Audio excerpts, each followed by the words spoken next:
मऊ जिले की घोसी विधानसभा सीट पर होने वाले उपचुनाव में समाजवादी पार्टी की तैयारियों की पहली परीक्षा होगी। सपा विधायक दारा सिंह चौहान के इस्तीफा देने से यह सीट रिक्त हुई है। दारा सिंह अब फिर से भाजपा में चले गए हैं। वर्ष 2024 के लोकसभा चुनाव से पहले यह उपचुनाव होगा। इस उपचुनाव में सपा का पिछड़ा दलित अल्पसंख्यक गठजोड़ कितना कारगर होगा, यह भी सामने आ जाएगा। वर्ष 2022 के विधानसभा चुनाव से ठीक पहले योगी सरकार वन एवं पर्यावरण मंत्री रहे दारा सिंह चौहान ने मंत्री पद छोड़कर साइकिल पर सवार हो गए थे। वर्ष 2017 में मधुबन से चुनाव जीतने वाले दारा सिंह ने वर्ष 2022 के विधानसभा चुनाव में सपा के चुनाव चिन्ह पर घोसी सीट से चुनाव लड़ा और जीता था। दारा सिंह की पूर्वांचल में पिछड़ी जाति में आने वाले लुनिया चौहान बिरादरी में अच्छी पकड़ है।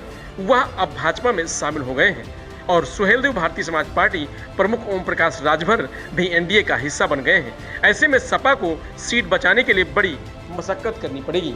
पूर्वांचल की पिछड़ी जातियों के इन दोनों ही नेताओं की अपनी अपनी बिरादरी में अच्छी पकड़ है। सपा प्रमुख अखिलेश यादव ने विधानसभा चुनाव में ही गैर यादव पिछड़ी जातियों को जोड़ने के लिए तमाम प्रयास किए थे। इसी का नतीजा था कि दारा सिंह चौहान सपा में आ गए थे, जबकि सुभाषपा ने सपा के साथ मिलकर चुनाव लड़ा था। अब दोनों नेता सपा के साथ नहीं हैं। महान दल भी सपा से अलग हो चुका है। सपा ने इस बार मोदी सरकार की तर्ज पर इस बार पीडीए सरकार का नारा दिया है। चूंकि घोसी विधानसभा क्षेत्र में अनुसूचित जाति के साथ ही यादव, राजभर, चौहान व मुस्लिम मतदाताओं की संख्या काफी अधिक है और यह चुनाव परिणाम में निर्णायक भूमिका निभाते हैं। ऐसे में सपा के पीडीए की पहली परीक्षा घोसी उपचुनाव में होगी। इसमें एक और अखिलेश यादव के पीडीए की धार की पहली परीक्षा होगी, तो साथ ही सपा की रही सीट पर भाजपा की ताकत या दारा सिंह के असर का पता चलेगा। यह चुनाव एक तरह से भाजपा व सपा दोनों के लिए प्रतिष्ठा की जंग बनेगा।